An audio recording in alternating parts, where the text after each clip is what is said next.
નમસ્કાર, આપ જોઈ રહ્યા છો સંદેશ ન્યૂઝ. આપની સાથે હું ભાવિની. મહત્વના સમાચારથી શરૂઆત કરીએ તો કેન્દ્રીય ગૃહમંત્રી અમિત શાહ અત્યારે ગુજરાતના પ્રવાસે છે, ત્યારે શિક્ષાપત્રીના 200 વર્ષ પૂર્ણ થવા પર તેમણે વિશેષ કાર્યક્રમમાં હાજરી આપી. તેઓ સંબોધન કરી રહ્યા છે, સાંભળીએ. આશ્ચર્યજનક પરિવર્તન આયા. બ્રહ્મ સાથે આત્માને જોડવાની પ્રક્રિયા એમને સરળ બનાવી અને નારાયણ પાસે જવું હોય તો ગુરુ એટલે સ્વામીની જરૂર પડે અને સ્વામી નારાયણ શબ્દની રચના કરી એને ગુરુનો માર્ગ. અને ગુજરાતની અંદર વિચરણ કર્યું, અનેક મંદિરોનું જાતે નિર્માણ કર્યું અને એવી પ્રખર સંત પરંપરા ઉભી કરી જે આટલા વર્ષો પછી પણ ધર્મને સાચવીને જાળવીને બચાવીને સમાજની વચ્ચે ધર્મનો પુનરુદ્ધાર માટે કાર્યરત છે. આ ગુજરાત ભગવાન સ્વામિનારાયણની કર્મભૂમિ છે. એમની એક પ્રકારની તપની ભૂમિ પણ છે. ભલે ઉત્તર પ્રદેશના છપૈયામાં જન્મજો, સમગ્ર દેશની અંદર વિચરણ કરી જ્યારે એના ગુરુ સાથે સ્થાયી થયા અને ગુજરાતને કર્મભૂમિ બનાવી, એમને સનાતન પરંપરા, ભારતની હજારો વર્ષ પૂરી જૂની સાંસ્કૃતિક ચેતના અને સમાજમાં અનુશાસન શિસ્તનું જબરજસ્ત સંદેશ આપવાનું કામ ભગવાન સ્વામિનારાયણ 23 તારીખથી જમિયતપુરાના સ્વામિનારાયણ મંદિરના સાનિધ્યમાં શિક્ષાપત્રીના 200 વર્ષ એના સામૈયાનો એક મોટો પ્રસંગ આચાર્ય મહારાજના આગેવાનીમાં અને લાલજી મહારાજે બધી વ્યવસ્થાની દેખરેખ રાખી તો બે પેઢીએ સમગ્ર પ્રસંગને ખૂબ સુંદર રીતે અહીં આગળ આજના સૌ સત્સંગીઓને સાથે રાખી પૂરો થવાના આજે છેલ્લો દિવસ છે. એ વખતે હું નિશ્ચિત રૂપે માનું છું કે આજના યુવાનોએ શિક્ષાપત્રી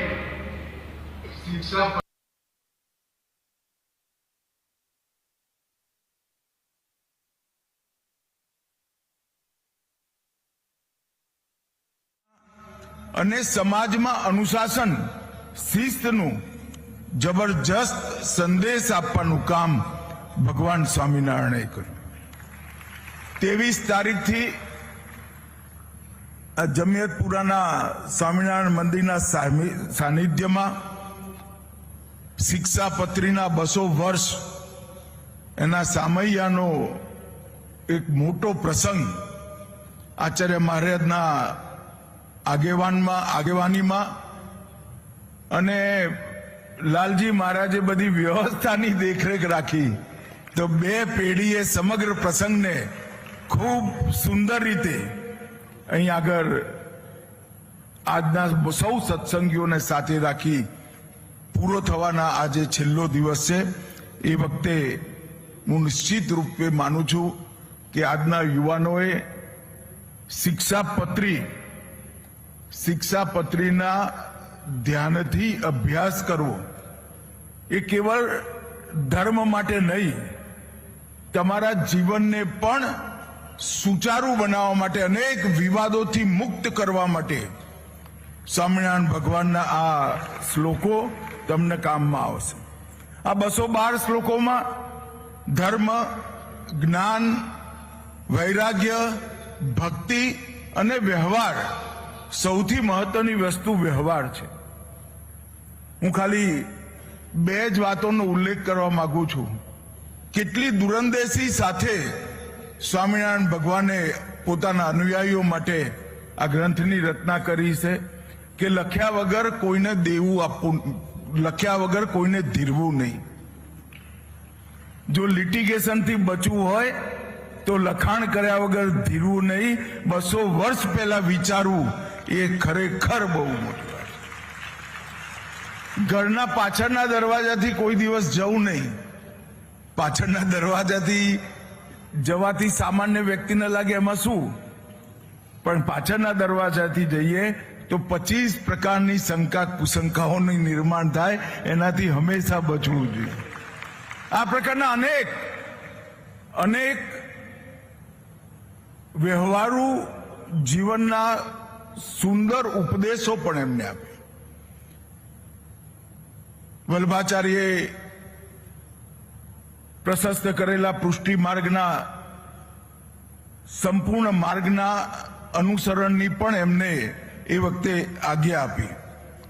અને આમાં આજે અહીંયા પર શિક્ષાપત્રી ચરિત્ર પર બહુ સુંદર પ્રદર્શની અને આધુનિકમાં આધુનિક ટેકનોલોજીની પ્રદર્શની એમ અહીંયા આગળ જે રજૂ કરી છે, એનાથી નિશ્ચિત રૂપે નવી પેઢીને આવનારા દિવસોમાં સત્સંગી થવાની અને સત્સંગનો મર્મ સમજવાની પ્રેરણા મળવાની જ છે.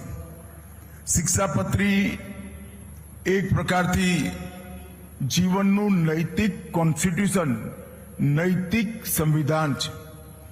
મોરલ કોન્સ્ટિટ્યુશન પોતાના જીવનનું જે નક્કી ના કરે એના જીવનમાં ક્યારેય ઉદ્ધવગતિ પ્રાપ્ત થતી નથી. અનેક પ્રકારના ઉપદેશ હોય, પણ તત્વગતવા આપણા અંદરના માયલાએ જ નક્કી કરવું પડે કે મારું જીવન, એનું મોરલ કોન્સ્ટિટ્યુશન શું, એનું નૈતિક સંવિધાન શું. અને નૈતિક સંવિધાનના આધાર શિક્ષાપત્રીમાં નક્કી કર્યા.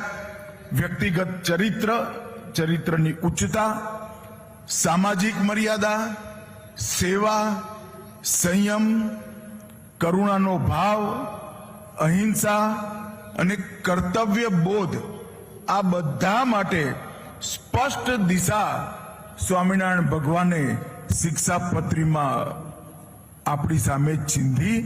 અને એનાથી અનેક લોકોએ એક પ્રકારથી પોતાના આત્માના ઉન્નતિના માર્ગ પર ગયા. અનેક હજારો સંતો પણ ગયા અને સંતોના માધ્યમથી કેટલાય